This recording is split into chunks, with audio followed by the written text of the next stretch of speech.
Good evening, ladies and gentlemen. Welcome to yet another episode of Rendezvous with Anza Saqib on CxO Global TV. CxO Global Forum is a knowledge sharing platform for all C levels across Pakistan and the globe. We take massive pride in contributing to the knowledge economy.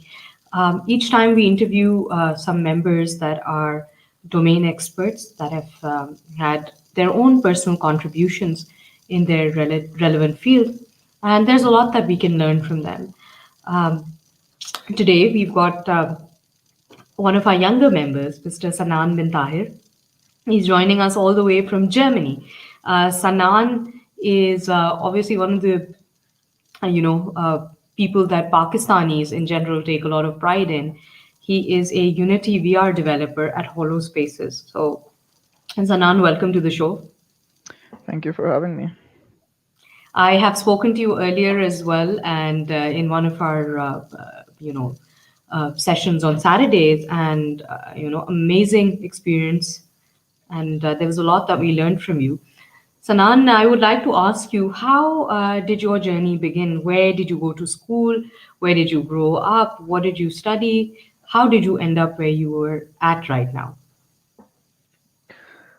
Um, well, it's quite a long story, but generally, this is a question I feel a little difficult to answer for me because my father was in the army, so we always moved around a lot. So there wasn't any one particular place I grew up in because we were being posted to different places after year. So, but generally, my early schooling was in the APS system. And after that, around eighth grade, I joined Beacon House, Margla campus in Islamabad.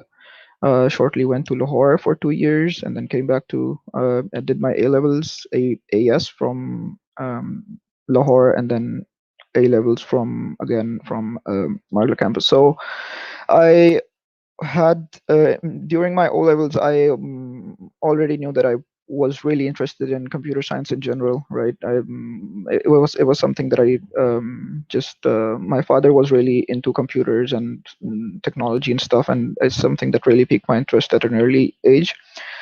So I really enjoyed computer science, so I kept them as my subjects in O levels. I kept them as my subjects in A levels, and then I started applying to universities abroad, right? So then I applied to US universities, to universities in Europe and or whatnot, right? And what happened was, at that point I was really set on doing my a bachelor's degree in computer science too, but there was an opportunity where I was getting I was getting the opportunity to get into a good university in the US, but it wasn't in my area of interest. It wasn't computer science. It was engineering, general engineering, electrical engineering, I think it was. But I didn't want to go into that area, right? So what I did at that point and was I took a gap year, and what I did in the gap year was I worked on my SATs generally on also when I really started to look into game development, because it was always a thing that was there, but there's always this taboo surrounding playing games, and it was something that I was always even my parents were a little strict about. But I was generally interested in that sort of area, right? So during my gap years, when I actually started learning and discovering what it was to be a game developer, right? So that's when it started. I never went towards Unity or formal game engines. It was mostly just programming really small games, mini games in C++ or Python, really simple stuff. Then after my gap year, I went to university in Germany, Jacobs University in Bremen. I did my computer science there. It was a 3 years degree. And during this time is when I really found out more about game development, I really started doing more and more stuff, and I really started to enjoy that, right? And it was during the start of my first year, um, no, during the start of my second year actually, when I started off with the Unreal Engine first. So these are like two famous game development engines. Whenever you delve into it, there's like Unreal Engine, and then there's the Unity engine. And Absolutely. They're two very, very big names, mashallah. yeah, and then I started working with the Unreal Engine. It was a bit too much for me, I felt. Um, I mm, I made a few small projects in it, but it was all a bit too overwhelming for me. So then I just, you go on YouTube, you just watch videos, you just watch. I joined a lot of forums and subreddits, and there's just people, experienced people, telling you how to get into the game development world, what are the first steps that you need to take. And I saw a lot of people talking about Unity, right? So that's when I started with Unity, and I was like, okay, I'm gonna try my first project in there. Right. And yeah, Absolutely. that's like when I started my initial journey towards What game an development. inspiring journey, Sanan. Definitely, it is, like a dream job for any Pakistani young man from this part of the world. And it's interesting that you mentioned about the gaming industry because, I've hosted some of the gaming developers conferences in Pakistan, and I've realized that a lot of people don't know this. But like last year in 2019, the overall film industry reached about $100 billion. But what most people don't know that in 2020, the gaming industry had already surpassed $179 billion. So it's a much much bigger industry. It's expected to go about $250 billion in the next 10 years. So definitely, it is what the future is about. Sanan, I would like to ask you a little more about, before we ask you about VR in particular, but just about the gaming industry. We know that now games have started monetization. What is your take on it? Is there any personal project that you've done? What is the scope? Yeah, so I guess there's a lot of subcategories, but mainly there's three areas you can divide games into, right? You have your hyper casual games, like Candy Crush and such. Then you have indie games. They're bigger games of a larger size that require like 6 months to 1 year to produce, right? And Yeah, then like Call of Duty and so on and so forth. yeah, Call of Duty would be in the third category, which is like a AAA game, which Hmm. are made by like the really big studios, and it takes like a lot of years and a lot of manpower to produce them, right? And each category has its own challenges. So the AAA games, they're just there's a very small few studios in the world that can make them because it requires a lot of capital and a lot of manpower and a lot of expertise. So to the general developer, they just generally look towards becoming an indie game developer or hyper casual game developer. Hmm. Um, the issue with I wouldn't say issue. The challenges with the making hyper casual games is which is where most people start and which is where I started. It's just making really simple games that you can make in a day or two, even, right? So since they're really easy to make, there's a lot of them out there, and the thing about them is usually users have a really short attention span towards them. Hmm. So it means you're gonna download the game one day, you're gonna play it for a week throughout, right? And then you're probably never gonna be touching it again. That's how the metrics generally work for hyper casual games, right? So it's just a peak of 1 week and down afterwards. The thing about hyper casual games is the monetization that you talked about. The monetization comes from advertising, right? Right. So as long as the user is playing, the ads are appearing and you're getting monetization. But as long as the users aren't recurrent, right? They won't keep playing it throughout, like a year or so. There's a few exceptions, of course, like Candy Crush is like it's an evergreen game or something, but that's one of the challenges hyper casual games have, right? So you have to pump out a lot of these games, and you have to even market them correctly. So a lot of the thing about this hyper casual game industry is really interesting because um, a lot of the advertisements that you get while playing these hyper casual games, I was reading somewhere around 60% of these are just for other hyper casual games. So it's like a cycle that keeps going on, right? And then there's like this, you pump out a game, it's gonna get downloaded probably.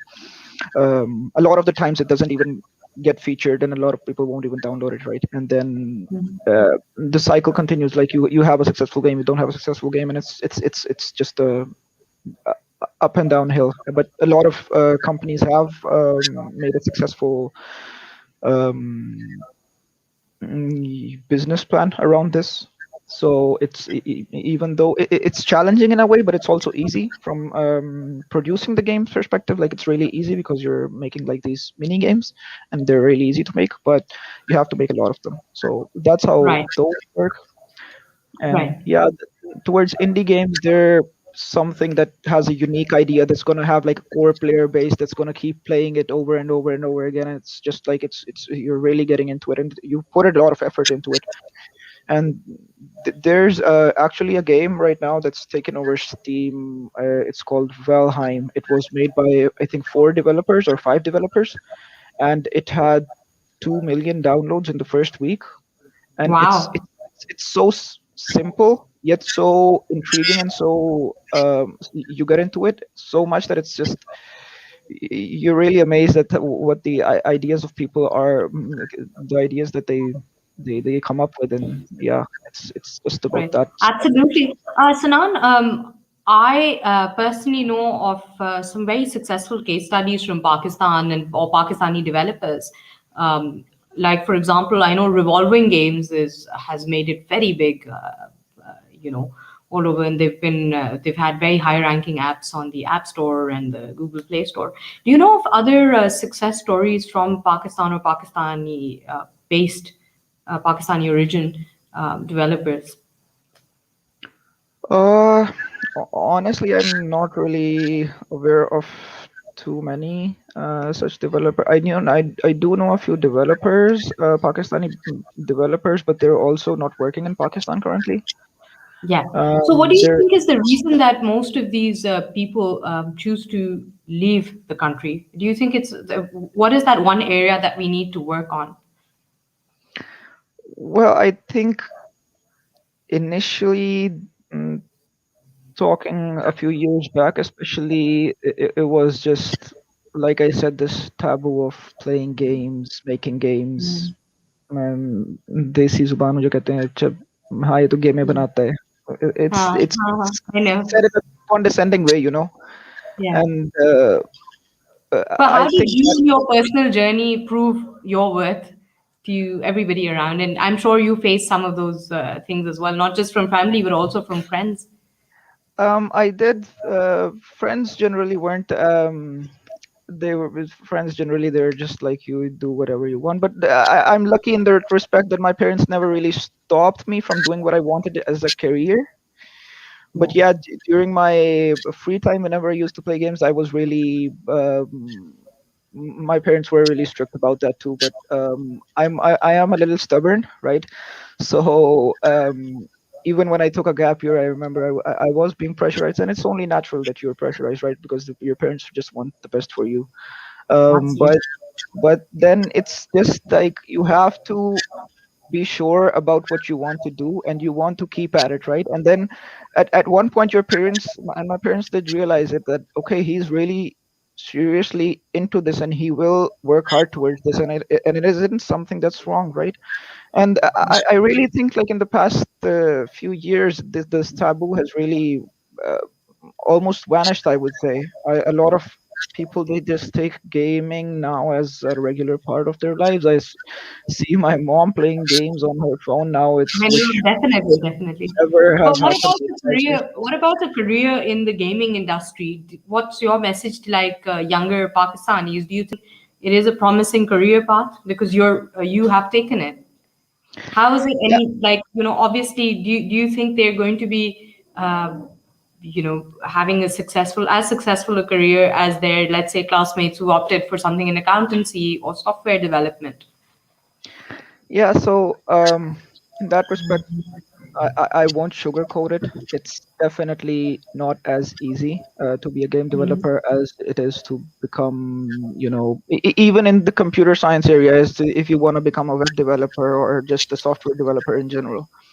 Mhm. So the main thing is there's a lot of people that want to be game developers, and the competition is really really tough, right? And usually generally when people companies are searching for software developers and like web developers, they just look at you. Okay, they're looking at fresh graduates. They're like, okay, these guys graduated and they have a computer science degree, we're going to hire them, we're going to teach them. Gaming studios generally, they don't care as much about your degree. The people I'm working for here now, it's a small startup, so we're 4 people and only um, 5 people, including me, and only 2 of us have actual bachelor degrees. Mhm. So it's a lot of what projects you've actually done, what you can actually do, what your experience is, right? So the only way I was able to get in was because I started during my time in university. I started making these small projects and started this journey at a time, at a reasonable time, right? That said, Yeah. now there is a lot of there are a lot of opportunities for the general game development industry because it's just expanding throughout, like especially because of this surge in the concept of gamification, which I have a talk about later Yeah. this evening too.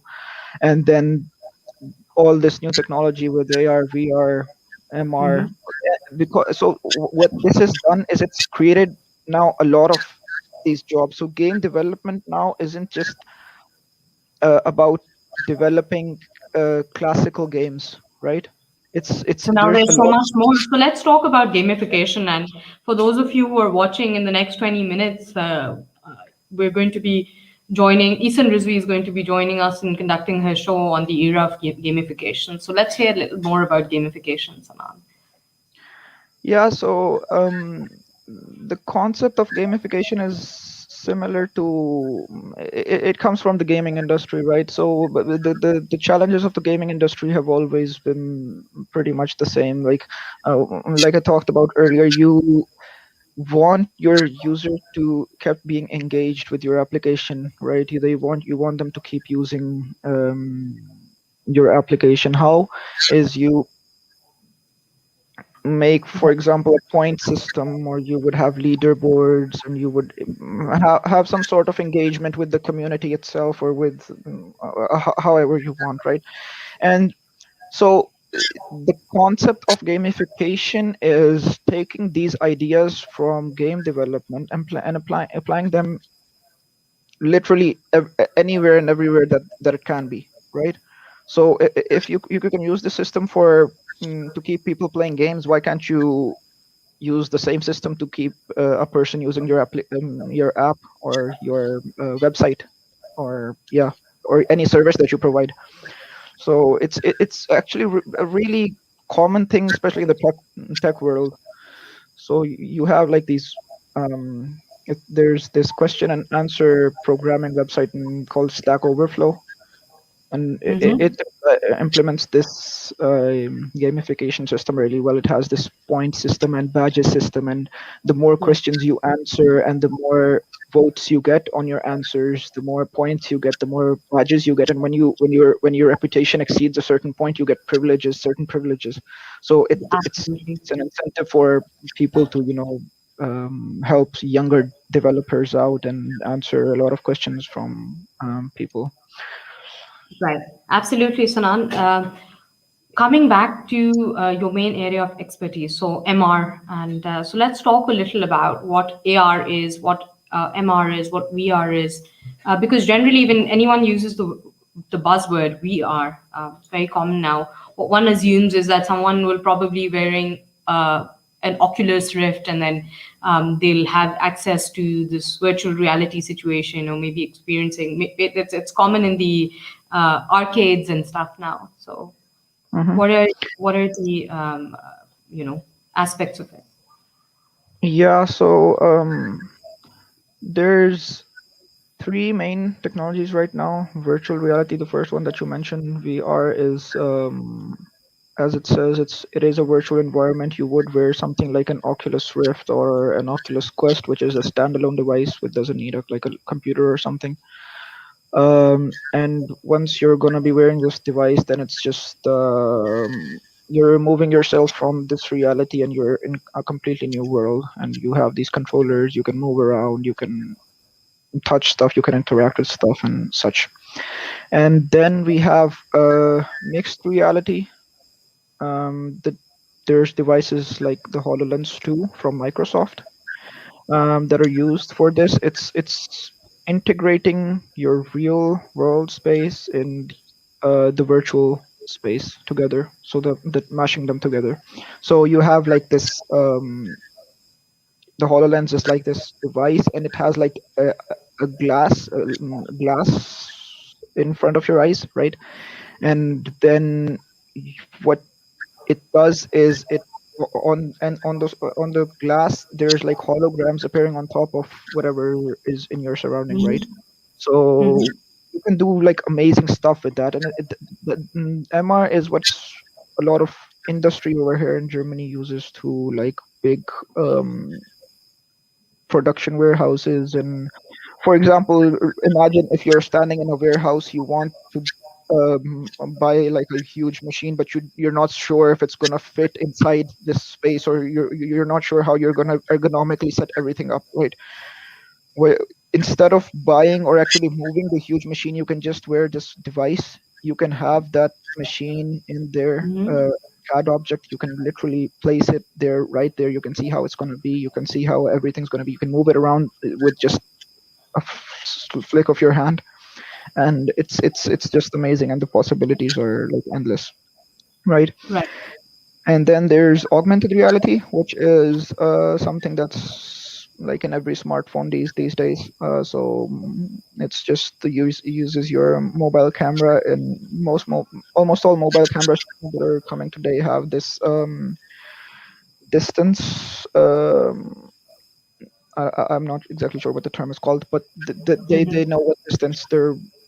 If you're pointing at a table, they can determine how far the table is from. Absolutely, I know that happens with all iPhones. I mean, the latest iPhones and Yeah, particularly, even the Android devices, really cheap Android devices nowadays, they have yeah, this. Right? have. It's like really basic feature now, and they then yes then use this data to generate like avatars or again virtual stuff that's overlaying on top of your table or on top of your I know, environment. and I think also a lot of stores have started. Like I remember visiting an IKEA store in America last that I was there, and all you have to do to actually see if that piece of furniture would look good in your lounge or whatever is that you can just scan the barcode, and then just when you're in your home you can exactly even manipulate the space and the Yeah, distance and the size of the table, for example. So it yeah, was something exactly. I think there's a lot of potential for. Yeah, exactly. Like that's just AR, and yeah, just mashing all of them together and having like a combination of them. It's just then there's even more possibilities. Is something that I'm working on right now. And yeah, then when you're talking about this combination, that you just refer to all of this stuff as usually as XR, which is just extended reality. So it's Hmm. just like talking about all of this together. And then Right. So now, you so have a like little really about. Sorry, go on. Yes, I was just going to talk about how the interactions can be really unique between somebody who is standing in VR and somebody who is standing in wearing a HoloLens in MR. Like it's something that you wouldn't think is possible, right? How would that even work? But we do have a We've solution for seen that. it happening in So, popular culture, right? With like movies like The Avatar or The Matrix or yeah. so on and so forth. So, Sanam, unfortunately, we're running out of time for the interview, but I would like to ask you, how far are we from that kind of a reality, and will it really change our perspective on how real or unreal a situation is? Um. Yeah. That's a tough question to answer in a way because some people I find when I went to Pakistan and I showed them the VR devices, some people are so surprised by how far we've already gotten that they just Mhm. start getting afraid maybe of what might come in the future, right? But Absolutely, absolutely. there's definitely nothing to be afraid of. There's still a long way to go, especially because these standalone devices they're like still really limited. The technology really needs to evolve to a greater extent before we can have something as realistic as what the Matrix or such movies show. But it's developing so fast, and year after year you have no idea what's going to be next, right? Every year there's like this new device that's like just groundbreaking, and you're like, okay, now you can do this and this. And it's we're heading, I think, towards a place where VR, AR, MR, all of these are going to be integrated into society as Mhm. once normal consoles or mobile devices once were, or the internet generally once was integrated into our lives. So I think it's definitely going to become like very common in the 4 to 5 years, I would say. Right. Thank you, Sanan. The last question that very last question that I'm going to ask you is, how has being a part of CXO Global Forum impacted your personal and professional life? Well, I am really glad I got the opportunity to join CXO Global Forum. I have had a chance to connect with the most amazing people from Pakistan because even I didn't have the slightest idea of what uh, Pakistanis were doing and at what scale they were doing that at now. But since this platform has given me the opportunity to connect with a lot of them, to share my ideas, to share my information, and the other guys have shared all of their experiences. I mean, it's just like a library full of information that you just wanna consume, right? And it's just Right. been That is amazing. the beauty of having being on a knowledge sharing platform. Sanan, Yeah, thank you so much for your time. And we're very glad to have people like you representing Pakistan abroad. And we wish you all the best for your future endeavors. And we hope to hear more from you in the upcoming weeks. Thank you. Ladies yeah. and gentlemen, Sanan has given us a very real perspective of what the future is going to look like. There are going to be a few implications. I would urge you all to think about them, where this technology is definitely here to stay. This is what the future is about. Let's think about the competences and the possibilities. Maybe it can be used for behavior transformation. Maybe it can be used more in the education industry, maybe even law enforcement. So the revolution is here and it's now, and any feedback would be appreciated. For those of you who want to know more about the forum, please visit www.cxoforum.global. Thank you so much for watching.